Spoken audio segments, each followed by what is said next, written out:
Daily Bread 4 at Christendom. Proverbs 1. Genesis 7:1 to 9:17 and Matthew 4:1 to 22. Proverbs 1. The Proverbs of Solomon, son of David, king of Israel, for gaining wisdom and instruction, for understanding words of insight, for receiving instruction in prudent behavior, doing what is right and just and fair, for giving prudence to those who are simple, knowledge and discretion to the young. Let the wise listen and add to their learning, and let the discerning get guidance, for understanding proverbs and parables, the sayings and riddles of the wise.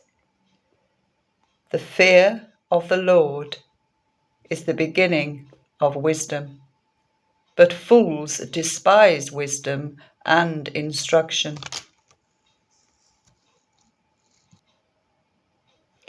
Genesis 7. The Lord then said to Noah, "Go into the ark, you and your whole family, because I found you righteous in this generation.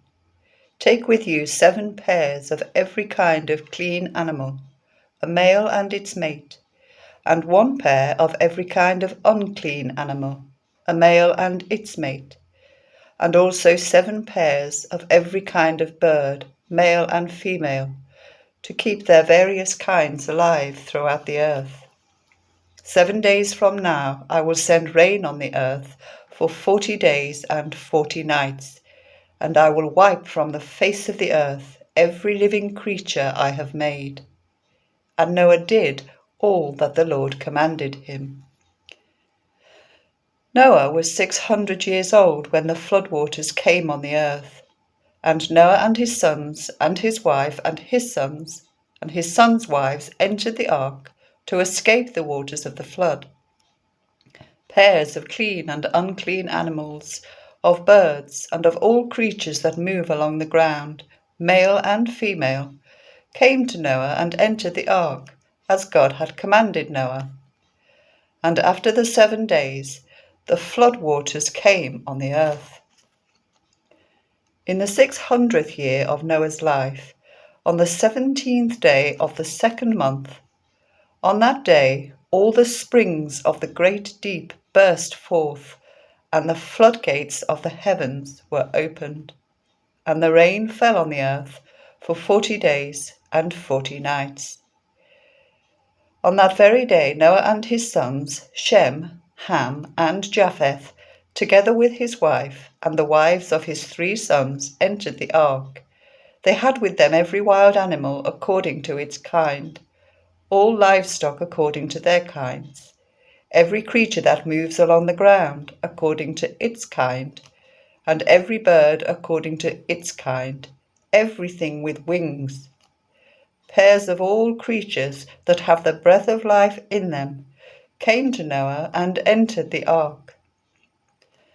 The animals going in were male and female of every living thing, as God had commanded Noah. Then the Lord shut him in. For 40 days the flood kept coming on the earth, and as the waters increased, they lifted the ark high above the earth.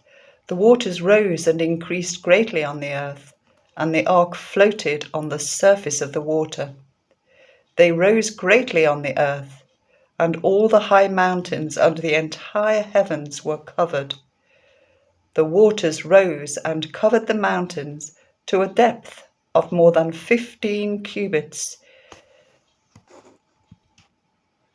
which is approximately 7 meters or 20 to 25 feet.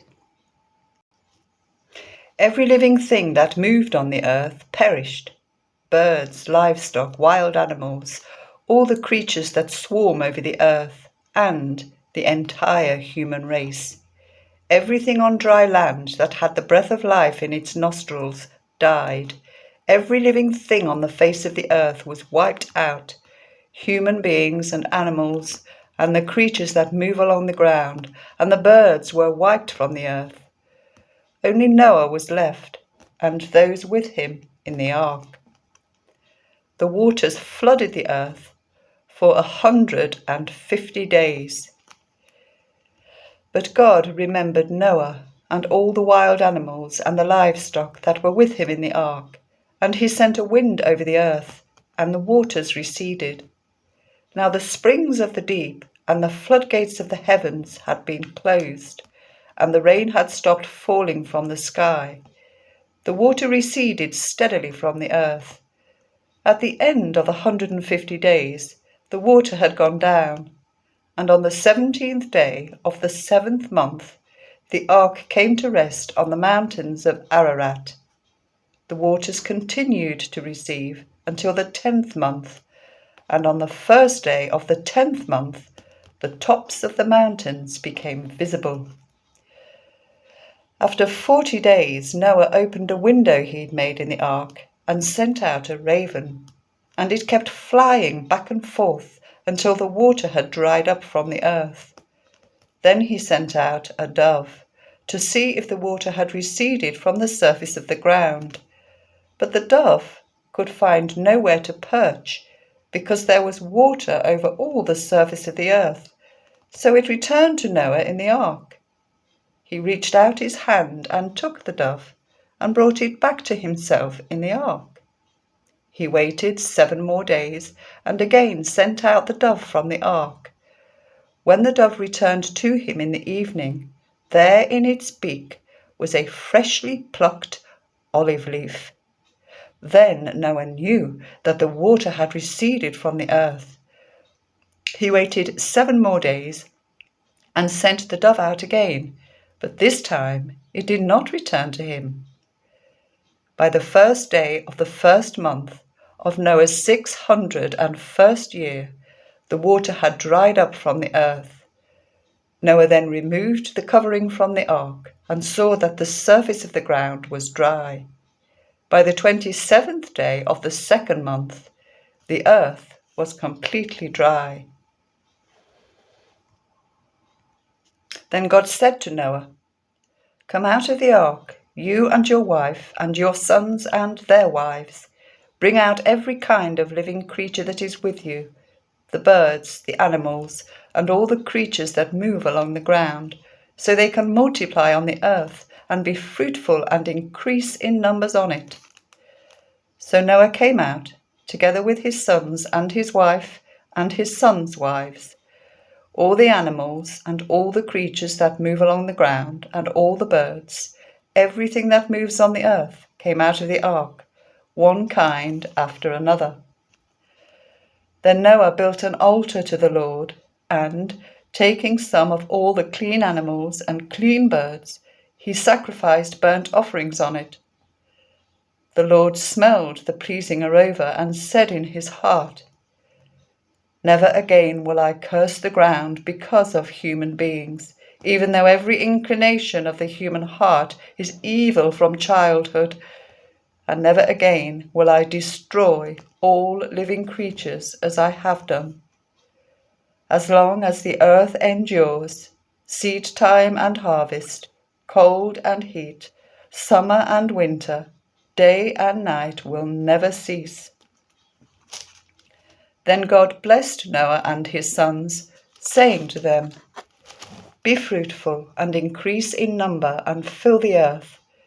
The fear and dread of you will fall on all the beasts of the earth and all the birds in the sky, on every creature that moves along the ground, and on all the fish in the sea. They are given into your hands. Everything that lives and moves will be food for you. Just as I gave you the green plants, I now give you everything. But you must not eat meat that has the lifeblood still in it. And for your lifeblood, I will surely demand an accounting.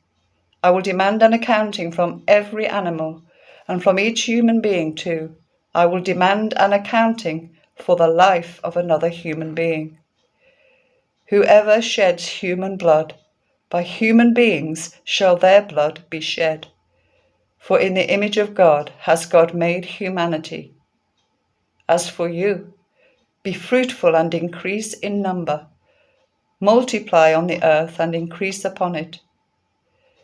Then God said to Noah and to his sons with him, "I now establish my covenant with you and with your descendants after you, and with every living creature that was with you, the birds, the livestock, and all the wild animals, all those that came out of the ark with you, every living thing, every living creature on the earth. I establish my covenant with you. Never again will all life be destroyed by the waters of a flood. Never again will there be a flood to destroy the earth." And God said, "This is the sign of the covenant I am making between me and you, and every living creature with you, a covenant for all generations to come. I have set my rainbow in the clouds, and it will be the sign of the covenant between me and the earth. Whenever I bring clouds over the earth, and the rainbow appears in the clouds, I will remember my covenant between me and you and all living creatures of every kind. Never again will the waters become a flood to destroy all life.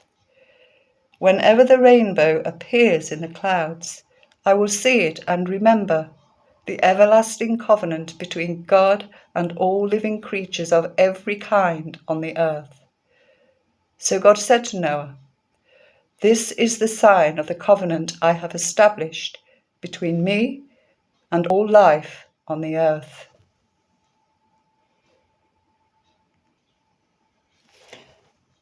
Matthew 4. Then Jesus was led by the Spirit into the wilderness to be tested by the devil. After fasting for 40 days and 40 nights, he was hungry. The tempter came to him and said, "If you are the Son of God, tell these stones to become bread." Jesus answered, "It is written, people do not live on bread alone, but on every word that comes from the mouth of God."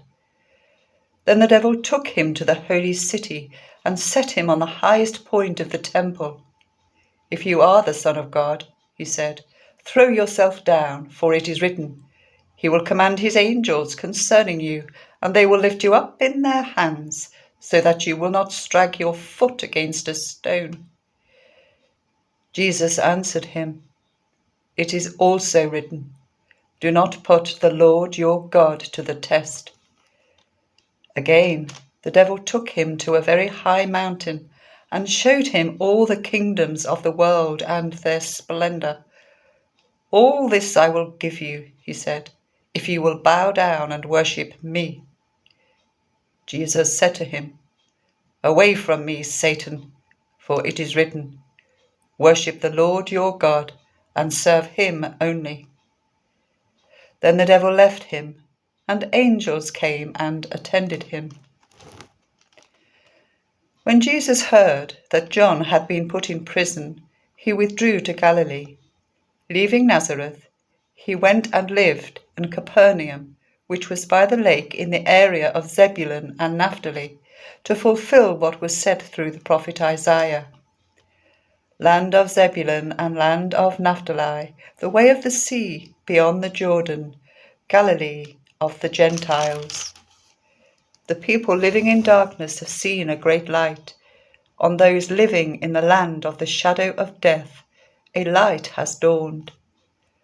From that time on, Jesus began to preach, "Repent, for the kingdom of God, the kingdom of heaven, has come near."